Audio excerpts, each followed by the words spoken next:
How did he give me HIV part 3? Alright, so excuse my sun visor. The sun was trying to get in my face.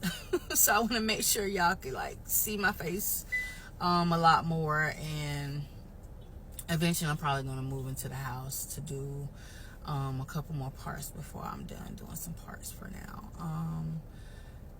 But let's see. So December, moved there, got a job at Home Depot. I'm enrolled in college, and things are going good. Now, one thing I will say, so December, I was there before Christmas. So again, I knew that he had broken up with the young lady that he brought to Florida earlier, you know, those, you know, in 2005. She was out of the picture. She did still have a couple things at that house. So the thing was, okay, she gonna have to make sure she come get her stuff, which she did, okay, because she didn't have anywhere else to put them at the moment. So she came, got her stuff, because I was very adamant about, listen, I don't want to see nothing of nobody else's here. You know, and so one day around Christmas time, I am just sitting there and watching TV, and there's a knock at the door. And so this lady knocks on the door. I had never seen her before. She, you know, asks if, you know, if Gregory's home. And I'm like, no, he's not here, but how, you know, is there something you need? Oh, I just came to bring the Christmas gift for him and the kids. Okay, cool. I didn't think nothing of it, only because I just didn't think nothing of it. You know, he has friends, he has coworkers, people, you know, he has a whole life there. Even though I'm now in that life too, I know, you know, he has this life here, he has friends and things. So I'm just like, okay, well, this is somebody bringing something from him and the kids for Christmas, whatever, you know. So he comes, and I give him the gifts and everything, and he was like, he had this weird look. He was like, she knocked on the door and she had gifts. You know, he's asking me this question because she told me her name and everything, and I know her name. You know, I remember her name even now. I know she lived in Blacksburg, South Carolina, which is not far from Spartanburg. She was one of his co-workers. She worked at, you know, the manufacturing plant where he worked as well. And so when he opened the box, because he was like, I'm gonna open and see what it is, he opened the box and it was clothes. So my first thought to him, I was like, why would she be buying you clothes? And he was like, well, I don't know, maybe she heard me say something at work about I like this or that, or, you know, he's saying these different things and stuff. So I'm just like, okay, whatever. And so I told him straight up, I was like, listen, and honestly, he made it known he didn't like whatever it was she bought anyway. I was like, well, since you don't like it, you know, then the tags are still on it. Let's just take it back to the store and get a refund or exchange it or whatever. So she had got it from Sears. We went to Sears, and you know, we didn't have a receipt. So they say, well, we could let you do, you know, a credit, and then you could buy whatever it is you want to buy. So that's what we did. He picked out some stuff he wanted after he returned it, and that was that. So moving forward, you know, here it is now, February 2016. We enjoy Valentine's Day. You know, we go out to eat. There's gifts exchanged, different things, you know, lovey-dovey stuff. Again, now here it is. It's 2007.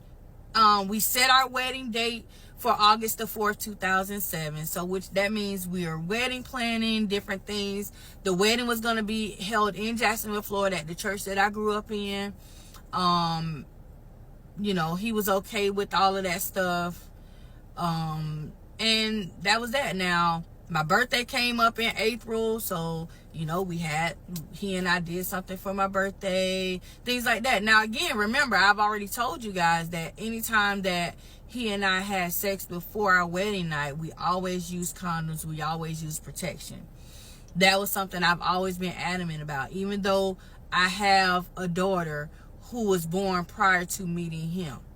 Even that situation is a whole story time in itself, because that was a situation where a condom was used and holes were put in the condom purposely. And that's how I became pregnant. My daughter made it through the hole in the condom because she would just really wanted to be here in this world, okay? And here we are 20 years later. So, you know, that's something I always was at. And the other thing was that I went every year to go and get tested. Every year I made it a point to go get tested. Why? Because in 2005, 2006, I went to school to become a medical assistant. I went to school to become a medical assistant.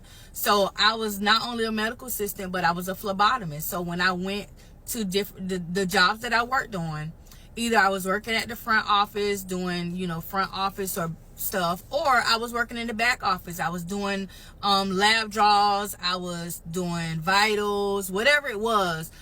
There at any point I could have come in contact with a needle. There were circumstances where I could have come in contact with a patient who was HIV positive and gotten stuck by a needle working. So one of the things that I always said, well, every year, because I really was never a sexually active person, and so every year I would go get tested, because with my pain tolerance is very high. So say if I am working, I may not necessarily feel if I was to get stuck by a needle. So like I say, it was a routine. I went every year, got tested.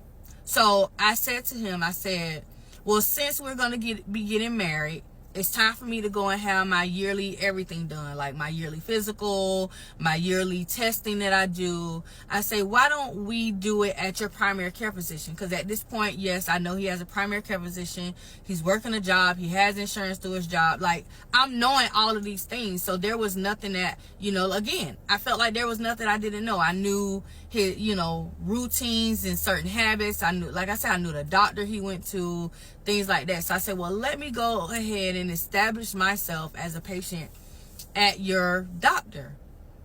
And so that's what I did. I made the appointment, and I say, well, do you want to go ahead and get tested too? Since I'm going, you want to get tested?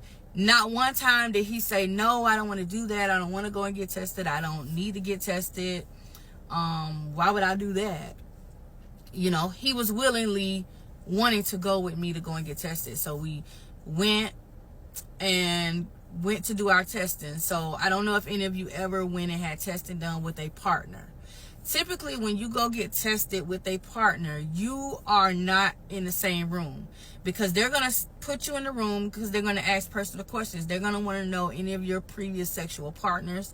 They're going to want to know you have any habits, drug habits, drinking habits, different things. They're going to ask all these different questions. And they feel like if you're together, you may not be as genuine and truthful and forthcoming as if the person was not in the room. So they put you in separate rooms. And so he's in one room, I'm in the other room. Now in my room, I'm definitely in this room getting tested. They're doing my blood draw, because at this time it's 2007, so they're drawing blood, and they're like, okay, we're going to take the blood, we're going to send it off to the lab. It's going to take about 2 weeks to come back. You know, they're telling me all this information. It's going to take 2 weeks to come back. And I'm like, okay, cool. You know, I knew this already. And he's in the other room getting tested, you know. So I thought. And we moved forward. We had made the decision because I felt, again, this is someone that is my friend. I trust him. Like, I had a level of trust. I'm not gonna want to marry someone I don't trust, okay? So at this point, I'm trusting him, and we had come up with the discussion of saying, okay, well, we will sit together with the doctor and we will disclose our test results in front of the doctor to each other. You know, so basically, as we're sitting with each other, I'm going to tell him what mine said. He's going to tell me what his says. And that was that. And that was the decision that we made. So here it is. Now it's time for us to have this appointment. Okay. And me personally, I wasn't really worried because, again, I do this every year. I know I wasn't having promiscuous sex, so I wasn't having risky sex. So I didn't really have any issues or anything. So the time came for us to go back to the doctor and for us to know our results.